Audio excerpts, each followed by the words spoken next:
Well, good morning, church.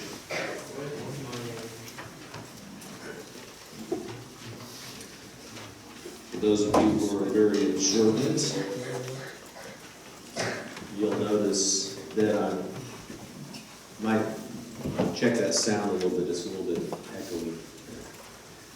You'll notice that I'm rocking my new sweater. New sweater that was bought for me by you guys. Thank you very much.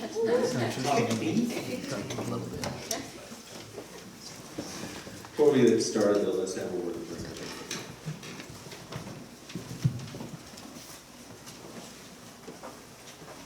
Father God, we're so thankful that your steadfast love never changes. We're thankful, Lord, that you love us enough to want to spend time with us. That you didn't just make us and throw us out there, but that you really want a relationship with us.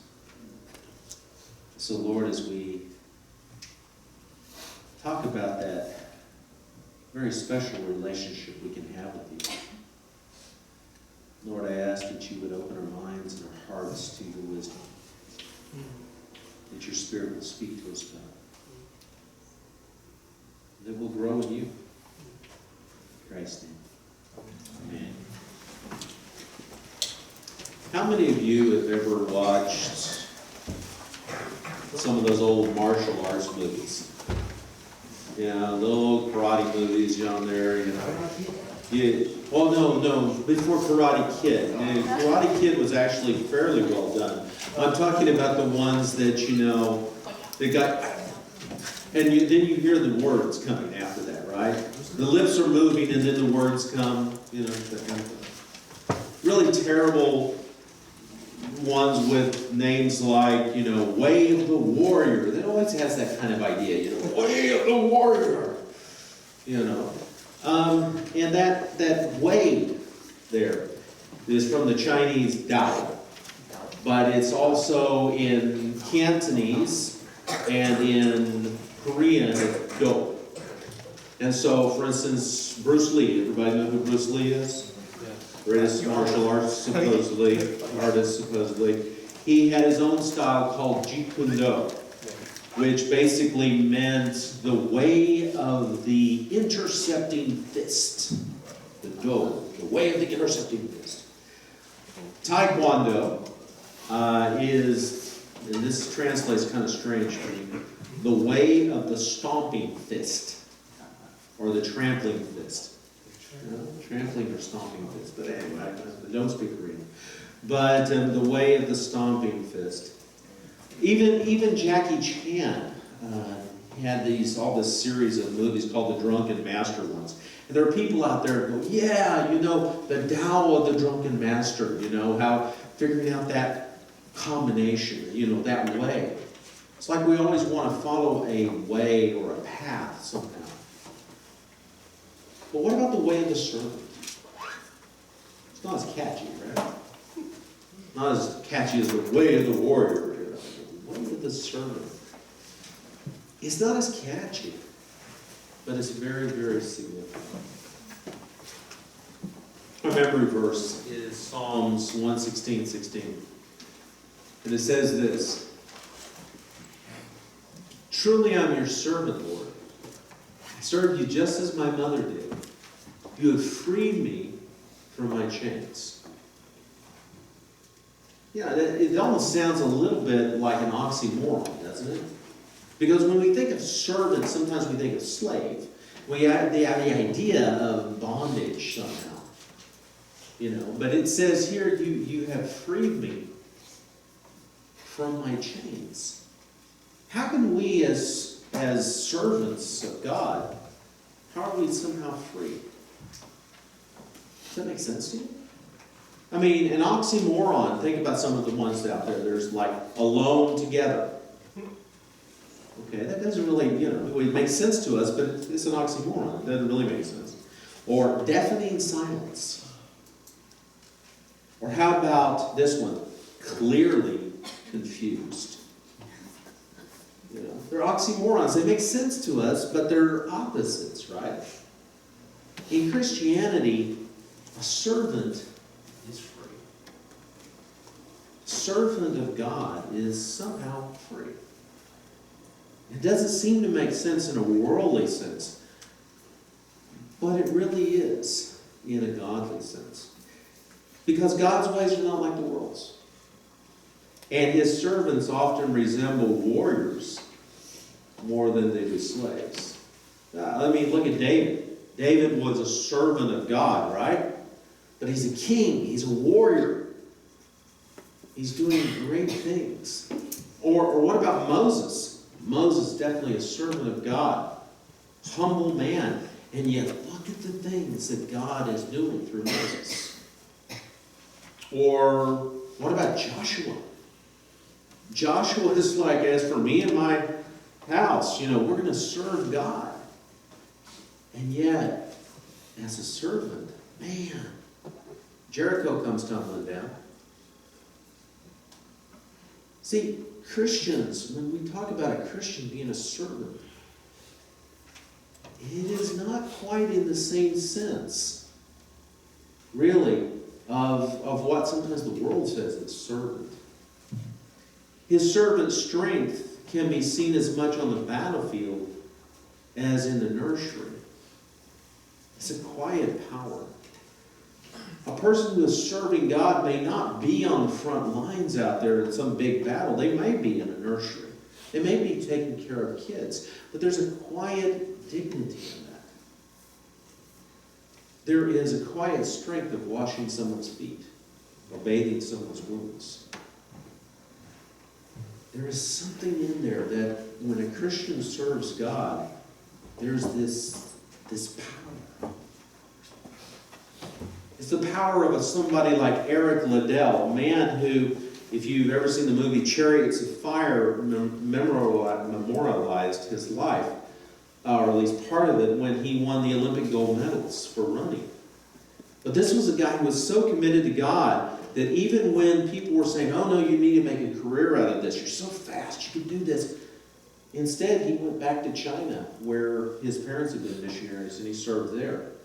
And when the Japanese came in, and it got really, really hot, and people knew that things were going to be really bad, Lidell sent his family, his daughters and his wife away, and he stayed. He sent them back to Scotland. And he stayed and ended up in an internment camp. But he stayed to take care of the church and the people and the children especially. It said that, when he was in this internment camp, he would bathe the elderly and he would teach the children and he would encourage them. And one of the men who later became a theologian, it was also there, named Langdon Gilkey, says this, and I love it. He says, often in an evening, I would see him bent over a chessboard or a model boat or directing some sort of square dance, absorbed, weary, and interested, pouring all of himself into this effort to capture the imagination of those penned-up youths. He was overflowing with good humor and love for life and with enthusiasm and charm. It is rare indeed that a person has a good fortune to be a saint, but he came as close to it as anyone I've ever known. This man who didn't make a big show of himself, and yet he had a power. He had the power of God flowing through him as a servant of God. Or somebody like Isabelle Kuhn. You've probably never heard of Isabelle Kuhn. Anybody heard of her? No. Isabelle Kuhn, one of my heroes. Isabelle Kuhn was this missionary a Canadian missionary. She and her husband ministered in Yunnan province. They ministered among a people known as the Lisu. And the Lisu were terribly backwards, very pagan. It came up with all these different kinds of rituals. I mean, she describes one in the book that I read of where they caught this woman who was sleeping around, and they, as she washed and she couldn't do anything, they basically started pulling the skin off her face while she was alive and pulled it until she died down at her heart. I mean, just horrible things. that this woman experienced with these very pagan, these very rough people. And yet, in the area where she was, in the village of Fugang, Yunnan, when she left, out of the 18,000 Lisu that were there, around 3,400 of them had come to Christ. And now in that area of about 70,000 in that area, they say that 80 to 90% of them are now Christians. And that there are approximately, they estimate, 100,000 to 200,000 Lisu Christians in Yunnan. A quiet dignity. A woman who shared life as a servant of God, and great power from that servanthood. Or someone like Adoniram Judson, we know from Burma, who went there, an American missionary, who spent almost his entire life there. Only coming in 34 years, he only came home once for furlough. He spent time in prison. He said he was beaten. He had terrible things happen to him while he was there. He went there with a goal to translate the Bible into the Burmese language and have a church of 100 members. At his death, though, he had not only translated the Bible and half of the Burmese English dictionary that is now the basis for every single major dictionary that's ever been produced in Burma. But there were 100 churches and 8,000 believers.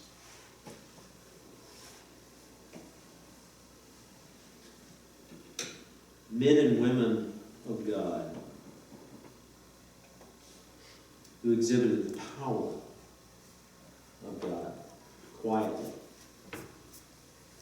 And not all the people become famous. Some live their lives making subtle differences. But how many hundreds or thousands of people are affected by it? Maybe we'll know in heaven. But the thing was, with all of these servants of God, whether they're the Moseses or the Isabelle Coons or whatever, they all have similarities. And the first of those similarities is of his servants. His servants listen. His servants listen. We talked last week about how no one can come to Jesus unless God draws them. That God is the one who acts first, right? And often his first move is to speak to us. And we talked last week about the different ways that God speaks to us. It can be in a lot of different kinds of ways. And we may have no idea at first what's really happening when God is talking. I mean, we think about Moses in the burning bush. He saw this bush burning and it wasn't being consumed, and he was curious. And as he approached, that was then when God spoke. Something that got his attention. God does not leave us in the dark when he speaks. He talks to us in a lot of different ways, and he reveals himself in a lot of different ways. 1 Samuel 3, 1 through 10 is an interesting one. It says, the boy Samuel ministered before the Lord under Eli. In those days, the word of the Lord was rare. There were not many visions. And one night Eli, whose eyes were becoming so weak that he could barely see, was lying down in his usual place. The lamp of God had not yet gone out, and Samuel was lying down in the house of the Lord where the ark of God was.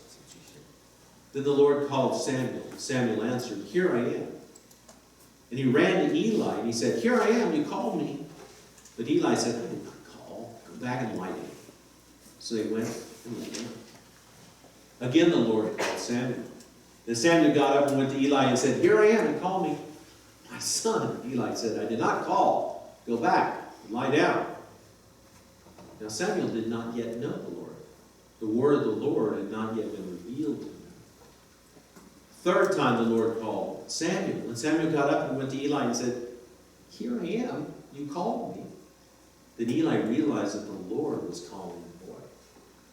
So Eli told Samuel, go and lie down. And if he calls you, say, speak, Lord, for your servant is listening. So Samuel went and lay down in this place. The Lord came and stood there, calling as at the other time, Samuel, Samuel. And Samuel said, speak, for your servant is listening. I love that story, but I mean, and it's incredible, an incredible experience. But you know, not all of us have had a dramatic encounter with God, right? Not all of us have something like that happen to us. But every way that God speaks to us are equally valid. No matter how God speaks to you. He may not speak in a vision. He may not speak in a burning bush. He may not speak in any wild and dramatic way. But it's equally valid. Because God's speaking to you. God's asking you to listen to Him. We can learn a lot from little Samuel's attitude, right? He quieted himself down, he waited, and he listened expectantly. Which is something we need to do. When God speaks to us, we need to be silent. We need to wait. We need to expect that He's going to speak to us. It's tough to do with so many distractions around us. But it's very, very important to listen with the attitude of expecting to hear from God.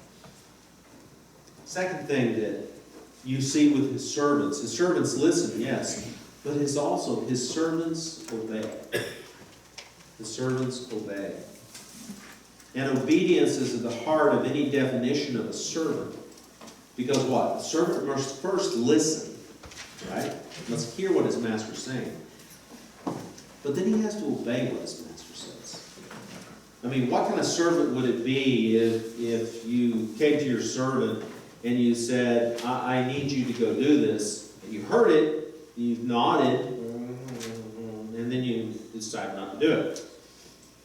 You wouldn't be much of a servant, would you? How many times do we do that when God speaks to us? How many times are there when maybe God is really talking to you? You're too afraid, or you're too shy, or whatever.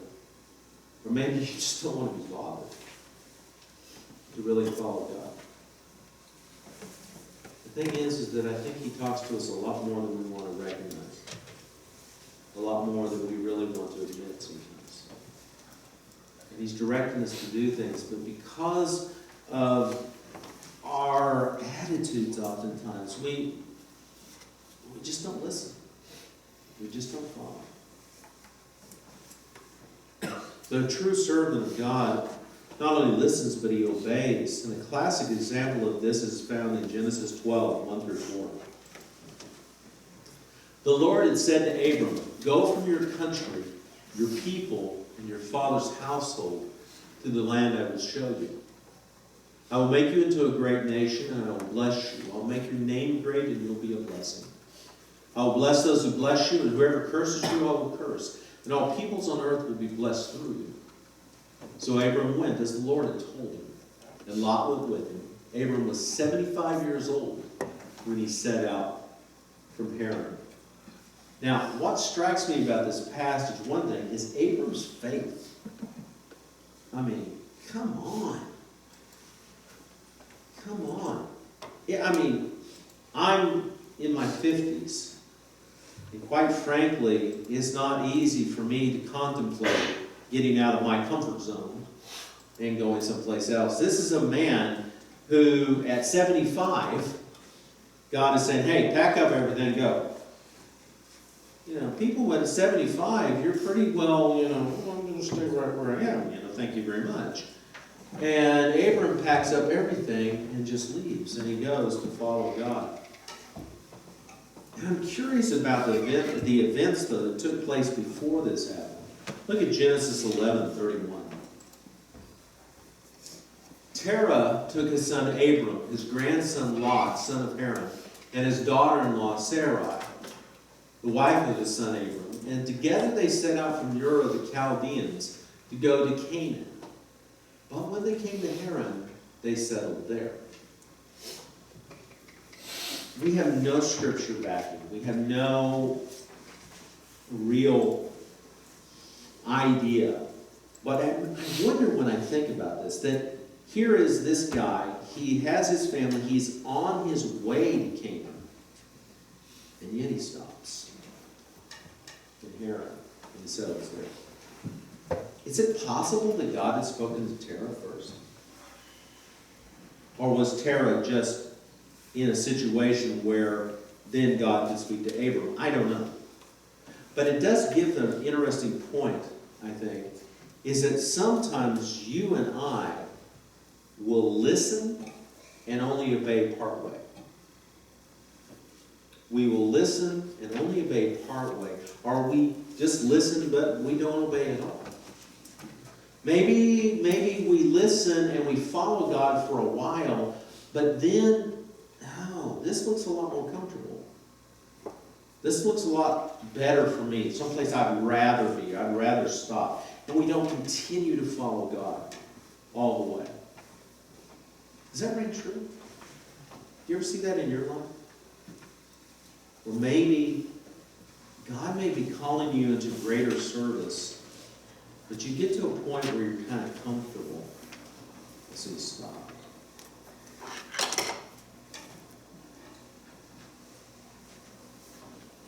But Abram doesn't do that. Abram obeys completely, and his obedience completely changes history. He is known as the patriarch, basically the father of this entire people group, the Jews. He is known as not only a servant of God, but also a friend of God. But why did he obey? Why does anybody obey God? Why should we obey God? A servant listens.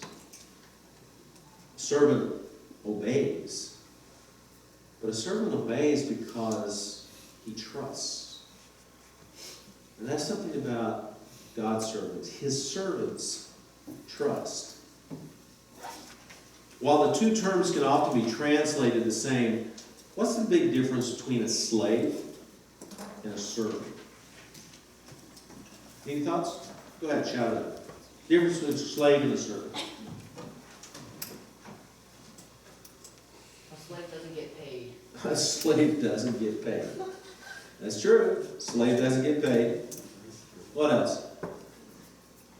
Willingly serving rather than forced to serve. Okay. A slave is forced to obey, right? A slave is forced to obey. A servant willingly obeys because he has some form of trust in his master. It could be as basic as a servant expects to be paid. Okay? He expects to be paid somehow. But there's a form of trust there, right?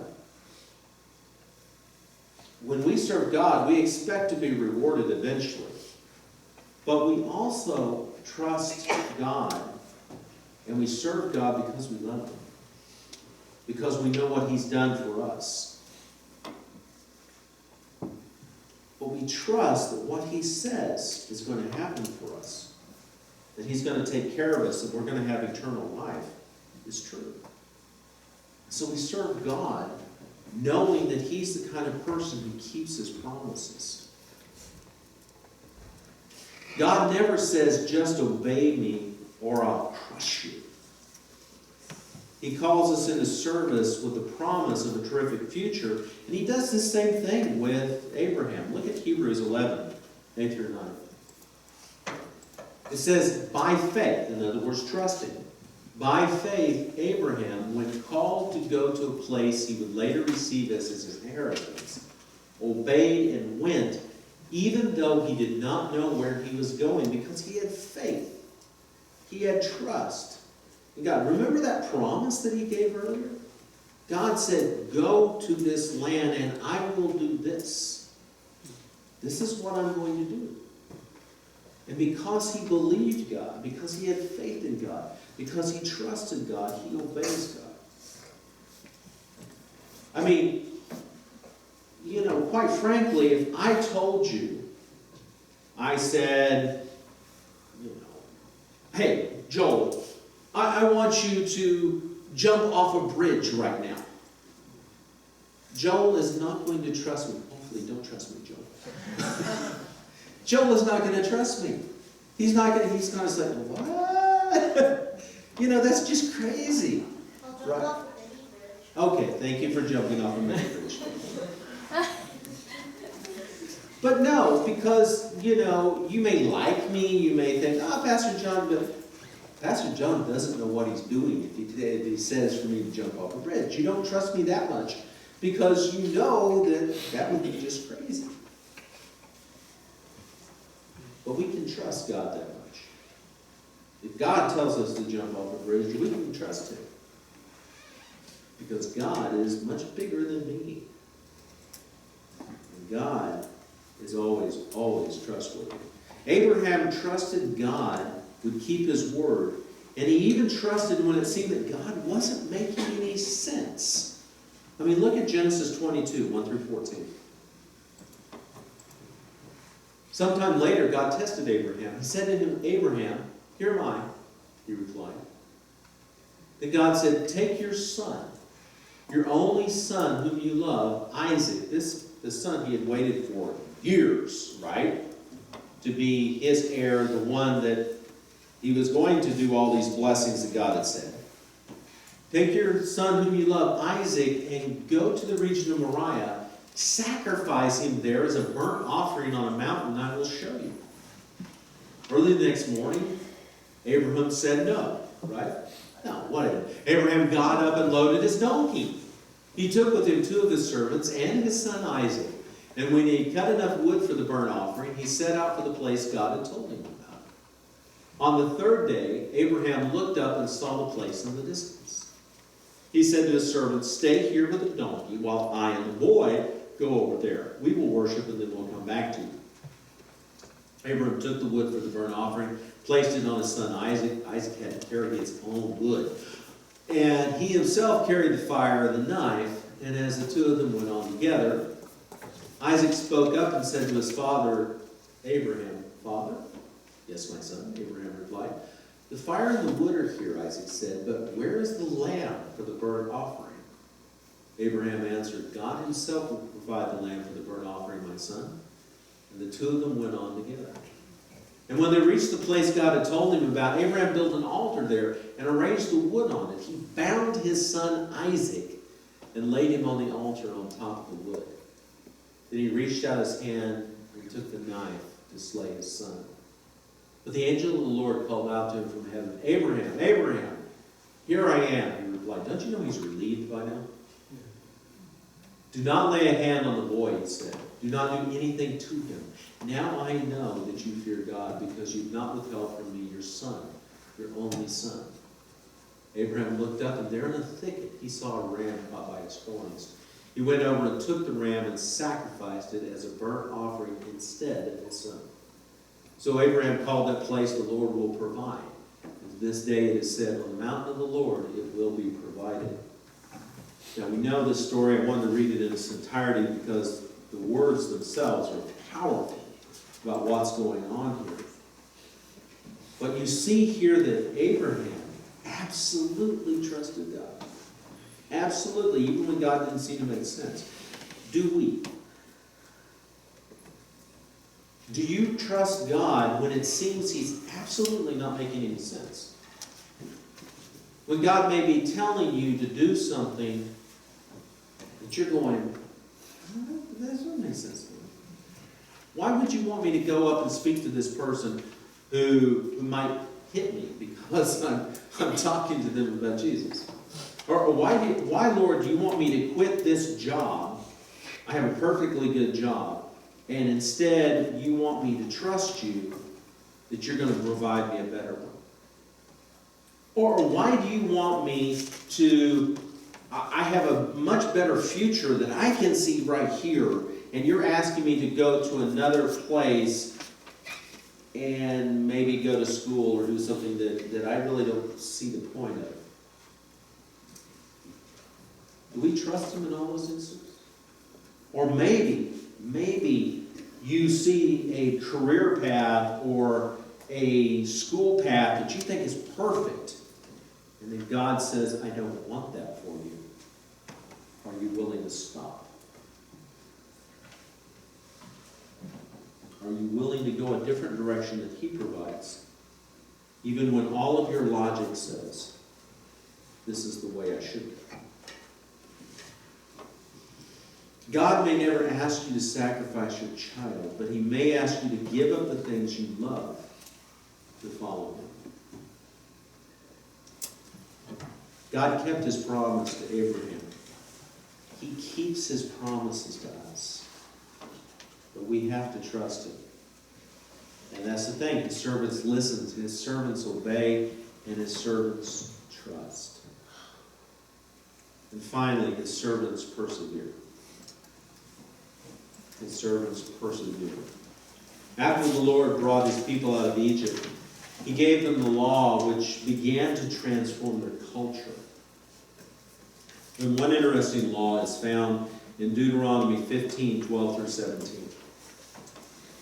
It says, if any of your people, Hebrew men or women, sell themselves to you and serve you 6 years, in the 7th year, you must let them go free. And when you release them, do not send them away empty-handed. Supply them liberally from your flock, your threshing floor, and your winepress. Give to them as the Lord your God has blessed you. Remember that you were slaves in Egypt, and the Lord your God redeemed you. That is why I give you this command today. But if your servant says to you, I do not want to leave you, because he loves you and your family and is well off with you, then take it all, push it through his earlobe into the door, and he will become your servant for life. Do the same for your female servant. And this is an interesting custom. It's like ear piercing, guys, but with something bigger. Okay? You'd take this awl and you would basically pierce your ear to this door, and then, of course, release it. You wouldn't always be there with the door. Okay? But that would be a symbol of the fact that you had said, I don't want to be released from my servanthood. I love my master, and I want to continue following. I want to continue being in his service. And at that point, you're in his service forever. That's what God asks of us. He doesn't ask for a temporary service. He doesn't ask for you to serve him just as you see fit for a certain time. He wants you to have that kind of love for him that says, I'm going to continue. I'm going to persevere. I'm going to serve you faithfully forever. See, a true servant is not content with the short term. It's for life. And that doesn't mean it's all smooth sailing. There will be ups and downs. There will be changes. There will be discouragements. Elijah, the great Elijah, okay? Talk about a powerful prophet of God calling down fire from heaven and all this kind of stuff. Got discouraged. He flees from Jezebel. We talked about the fact that he's hiding in the mountains. And, you know, he's ready to quit. And there's this wind, and he says that God's not in the wind or in the earthquake or in the fire. But God was speaking in a gentle whisper. But then in 1 Kings 19, 13 through 16, we read this. When Elijah heard it, he pulled his cloak over his face and went out and stood at the mouth of the cave.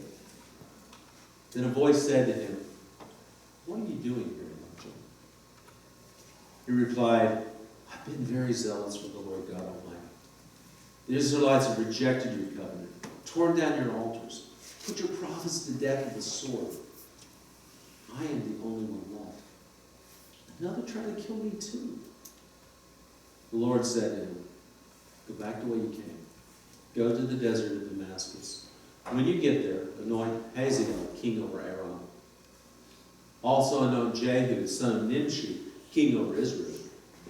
And anoint Elisha, son of Shaphat, from Abel Mahalah, to succeed you as prophet. We know from continuing on that Elijah just does just that. Elijah's burnt out. He is ready to quit. But he still obeys God. And God takes care of him. He serves for many more years. Elijah becomes his servant. He mentors Elijah. And then Elijah eventually replaces him. Elijah's role, though, has changed. He's become not only the prophet that's out there, but now he's the mentor, bringing someone else along. Our roles with God change over a period of time. Sometimes we're at the forefront, we're at the lead, and sometimes we stand back and we mentor, and we guide the next generation. Sometimes we can be, way out there and in the limelight, and the next, God may have us in the nursery, taking care of kids. But it's still persevering in your obedience with God. We must be sensitive to God's direction, which leads us to this question. Are we His true servants? Are we?